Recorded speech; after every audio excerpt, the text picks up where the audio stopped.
El avión aterrizó con un sacudón y el letrero de los cinturones de seguridad sonó arriba. Mi celular vibró en mi regazo, la notificación brillando como una pequeña promesa. Había enviado el mensaje justo antes de aterrizar. El vuelo. Llega a las 2:30 de la tarde. ¿Puedes recogerme? No era una súplica, solo una pregunta sencilla para mi único hijo. La respuesta llegó antes de que desabrochara el cinturón.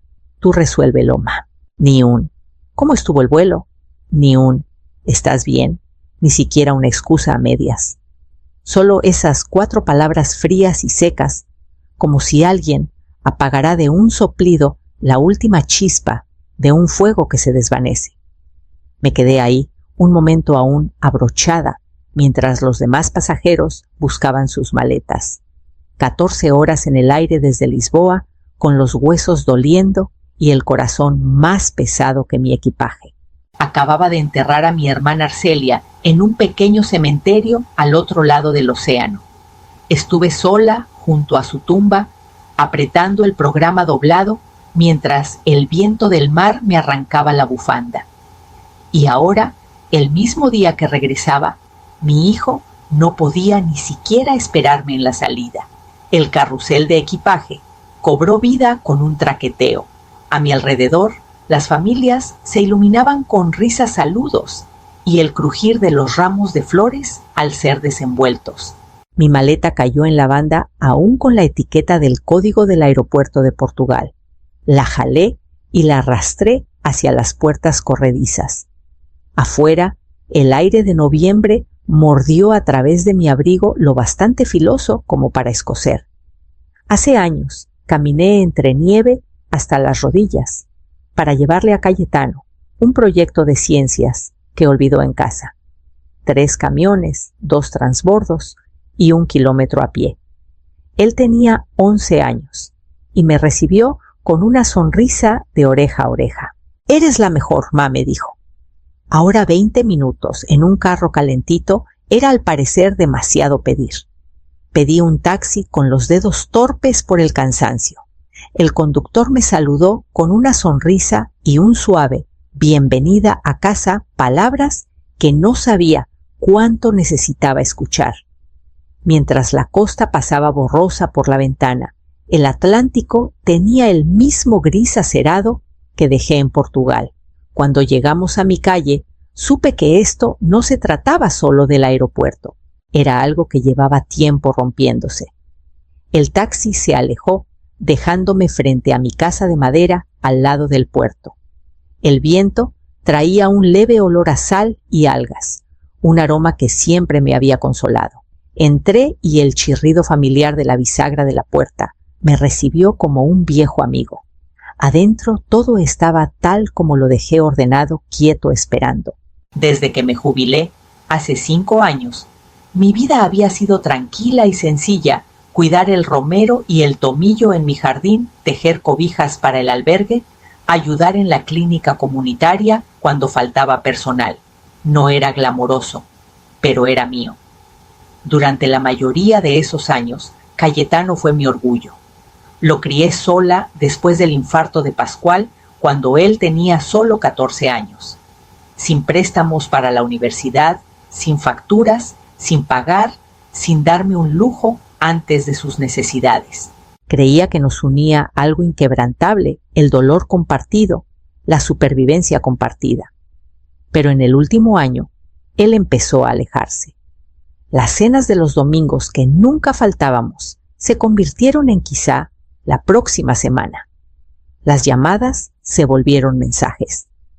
Cuando venía lo hacía con un aire distraído, con la mente en otro lado, normalmente con Talía, la mujer con la que salía. Me decía a mí misma que era el desliz natural de los hijos adultos. Construyen sus propias vidas y eso está bien. Aún así, hubo momentos rápidos, casi invisibles, en los que noté un dejo de irritación en su voz, como si mi presencia fuera una molestia. Esa noche, tras desempacar lo indispensable, herví pasta y comí junto a la ventana. Las luces del muelle al otro lado del agua se encendían una a una y el viejo reloj de la chimenea tic-tacaba detrás de mí. La foto de la graduación de Cayetano seguía colgada junto a la puerta. Ese día estuve tan orgullosa, segura de que todos mis sacrificios valieron la pena. Mi celular vibró y mi corazón dio un salto por un instante, pero no era él. Solo mi vecina Julieta preguntando si había llegado bien. Respondí, sí, viaje largo. Nada más. Dejé el celular y la habitación vacía se cerró a mi alrededor. En el fondo, sentía que el mensaje del aeropuerto no fue un descuido, sino una línea que se estaba trazando. A la mañana siguiente me encontré con Beatriz en la cafetería junto al puerto. Ella había sido mi amiga desde antes de que Cayetano aprendiera a caminar, el tipo de persona que nota cosas incluso cuando intentas ocultarlas. Nos sentamos junto a la ventana con nuestras tazas de café, el vidrio empañado por el frío de noviembre. Entonces, ¿no fue a recogerte?, preguntó con suavidad, como quien entra despacio al agua fría. Intenté restarle importancia. Estaba ocupado. Beatriz no sonrió. Estar ocupado no significa que no pueda importarle. Tú mereces más que eso. Su voz era firme, pero sus ojos buscaban los míos, sopesando si decir más. Luego deslizó su celular por la mesa. En la pantalla había una foto de la tarde anterior Cayetano, en un bar en una azotea en Mazatlán, con un trago en la mano, el sol iluminando su sonrisa. El pie de foto decía, viviendo la buena vida. La imagen resonó en mis oídos. Mientras yo arrastraba mi maleta entre extraños, él estaba brindando por algo, o tal vez por nada. Dejé el celular y crucé las manos en mi regazo. Mi mente regresó al día del funeral de Pascual. La mano pequeña de Cayetano apretando la mía, su voz feroz y segura. Ahora somos tú y yo, Ma. Yo te cuidaré. Tenía 14 años, su rostro pálido contra el traje negro que pedimos prestado a un vecino. Esa promesa había sido mi salvavidas. Esa noche le envié un mensaje. Supe que la pasaste bien ayer. Su respuesta llegó rápido. Sí lo necesitaba. Fue una semana pesada. Ni una palabra sobre mi viaje, ni una pregunta sobre el funeral, ni una mención de Arcelia. Puse el celular boca abajo sobre la mesa. No era enojo lo que se asentaba en mí, sino algo más pesado, como la marea que se retira y deja todo al descubierto.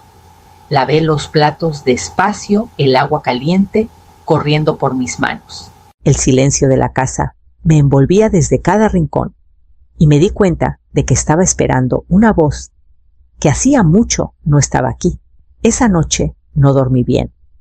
Al amanecer caminaba por el muelle, las tablas bajo mis zapatos resbalosas por la sal. Las gaviotas giraban arriba sus graznidos cortantes en el aire frío, llevándome de vuelta a años que había intentado no recordar. Recordé cuando vendí mi anillo de bodas para pagar los libros de Cayetano, diciéndole que era solo una joya vieja que ya no usaba. Trabajé turnos dobles en la clínica con fiebre, porque él necesitaba tacos nuevos para la temporada de fútbol. Cancelé un fin de semana en el lago con amigas para mandarlo al campamento de ciencias que tanto quería. Cuando Pascual murió, pensé que colapsaría bajo el peso de todo. Pero Cayetano aún era pequeño, aún dependía de mí para todo, y eso se convirtió en mi razón para seguir adelante. Nunca le pedí que me lo devolviera, y ahora ni siquiera podía manejar 20 minutos para recogerme en el aeropuerto después de que enterré a mi hermana. De vuelta en casa, revisé el correo de la semana. Entre catálogos y facturas, había un sobre pesado con sello de Lisboa. Dentro estaba la documentación final del abogado de Arcelia, una copia certificada de su testamento. Me senté en la mesa de la cocina, pasando los dedos por el sello en relieve. Todo estaba ahí, en blanco y negro, la casa de piedra en Faro, una cuenta de ahorros considerable, y lo más sorprendente el 40% de una empresa exportadora de mariscos con sede en Mazatlán.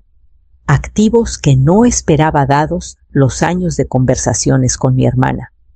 Me recosté, dejando los papeles sobre la mesa. Cayetano no sabía nada de esto, y por primera vez no estaba segura de querer que lo supiera. El viento sacudió la ventana de la cocina, y pensé en lo fácil que la marea podía cambiar, en cómo algo seguro podía ser arrastrado de repente. Junté los documentos en una pila ordenada, los metí de nuevo en el sobre y lo guardé en el cajón superior de mi escritorio. Algunas cosas decidí no necesitaban compartirse. 3 días después llamé a Cayetano y sugerí que nos encontráramos para comer. Me dije que era solo para ponernos al día, pero en el fondo quería verle la cara, saber si el mensaje del aeropuerto fue un descuido o algo calculado. Llegó 10 minutos tarde, mirando su celular mientras se deslizaba en el banco. Le pregunté por el trabajo por Thalía, por cómo había estado ocupando su tiempo. Sus respuestas eran rápidas, distraídas, cada una, seguida de sus ojos, volviendo a lo que brillaba en su pantalla. Entonces, como si recordara algo importante, se inclinó hacia adelante. Oye, Ma, hay algo que quería contarte. Hay una oportunidad de inversión increíble, bienes raíces, bajo riesgo, gran ganancia. Podría entrar ahora si tuviera el capital. Hizo una pausa mirándome.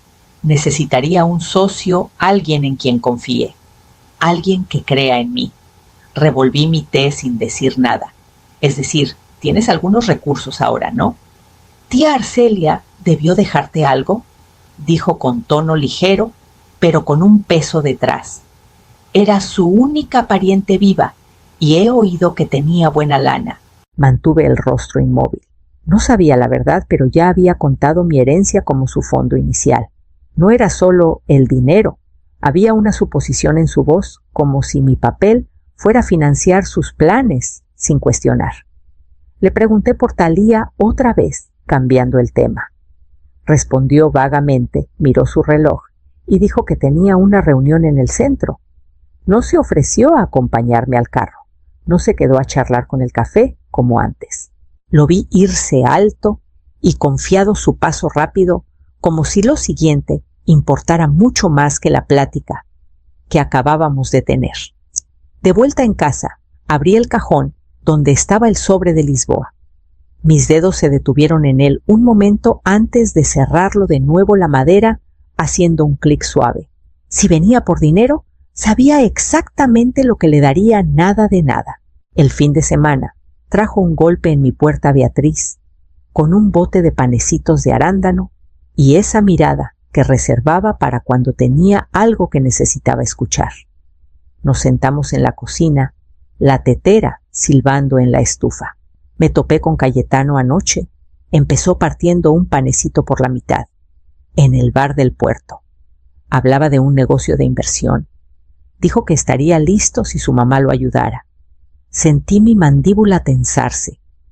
Dijo de qué se trataba. No dio muchos detalles, dijo.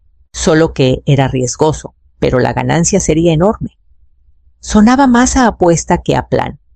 Solté un suspiro lento, intentando mantener la voz firme. No me lo ha mencionado. No así al menos.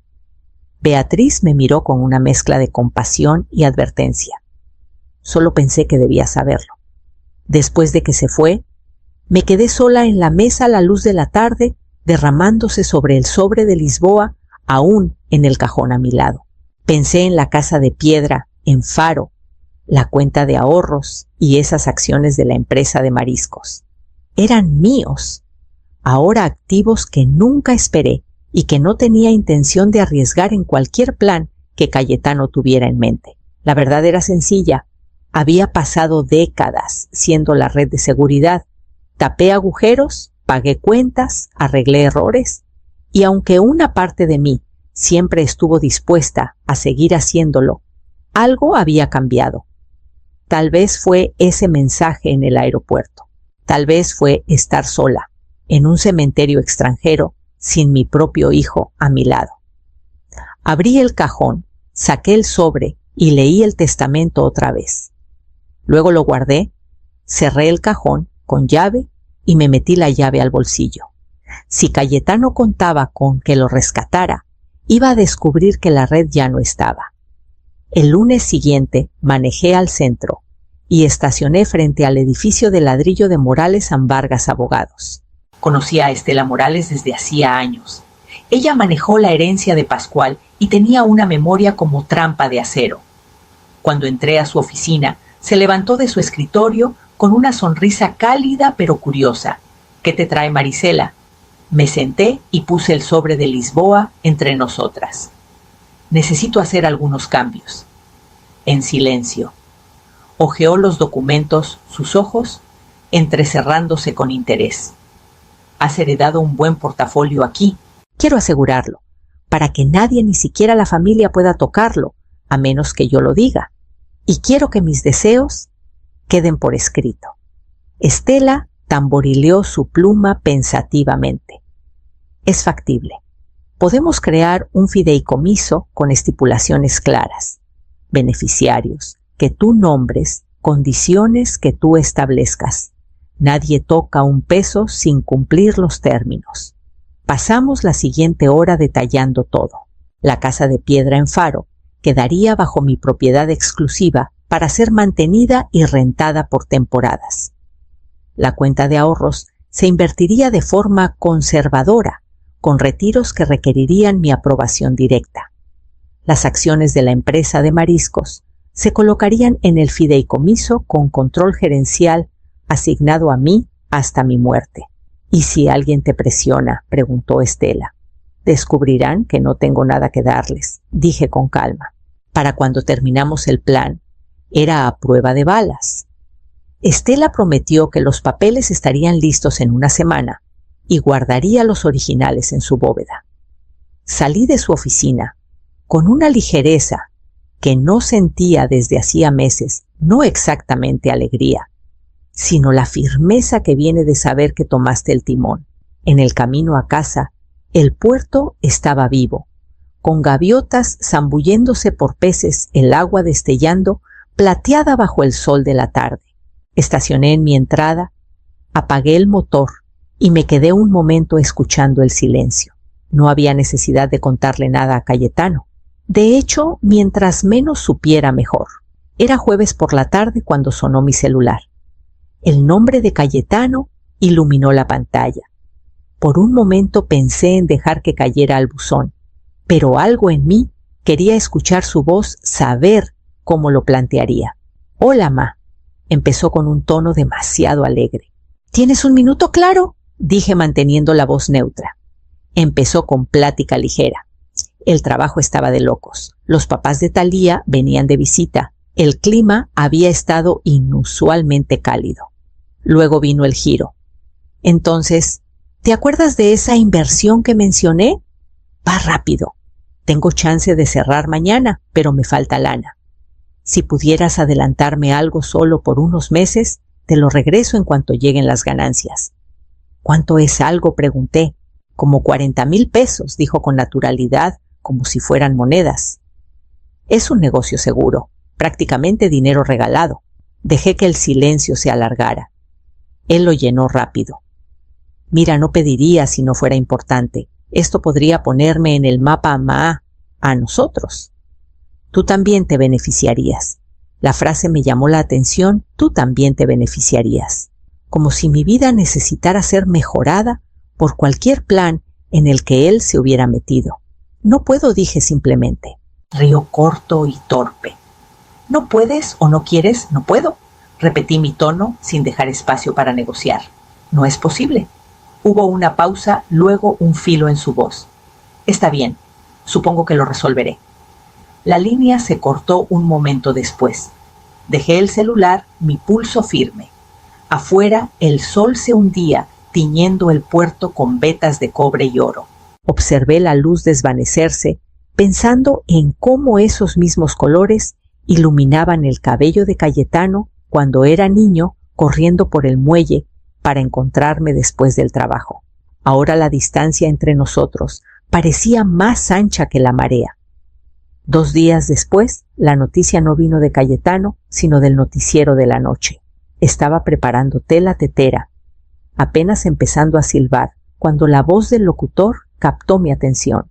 Inversionistas locales, sorprendidos tras el colapso de un fondo inmobiliario de alto riesgo, millones perdidos, en lo que las autoridades llaman una operación temeraria y no registrada. Las imágenes pasaron a un desarrollador siendo escoltado a un juzgado con cámaras destellando. Y ahí, entre la multitud borrosa de espectadores, al fondo estaba mi hijo. Su rostro estaba tenso, la mandíbula apretada, los ojos esquivos, mientras los reporteros gritaban preguntas. El celular sonó minutos después. La voz de Cayetano estaba tensa, casi frenética. «Mal lo viste, ¿verdad? No es tan grave como lo pintan. Solo necesito un poco de ayuda para salir de esto. Solo hasta que pueda arreglar las cosas». Escuché sin interrumpir el vapor de mi té elevándose en el aire.